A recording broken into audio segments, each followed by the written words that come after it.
Hey everyone.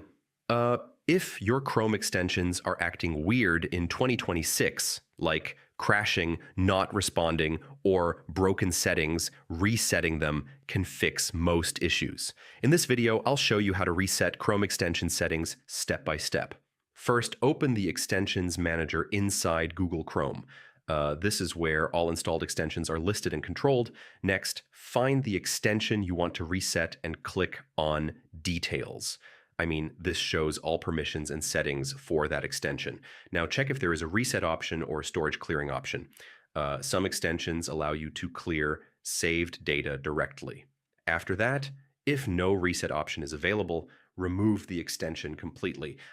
This is the fastest way to fully reset it. Next, reinstall the extension from the Chrome Web Store. This gives you a clean default version with no previous settings. Now, restart your browser. This ensures all changes are applied properly and the extension loads fresh. Finally, reconfigure the extension settings again based on your needs. Only enable the permissions you actually require. So yeah, that's how you reset Chrome extension settings in 2026. Follow each step carefully and your extensions should feel brand new again. And if this helped, don't forget to check out more Chrome tutorials for fast and easy fixes. Hey everyone.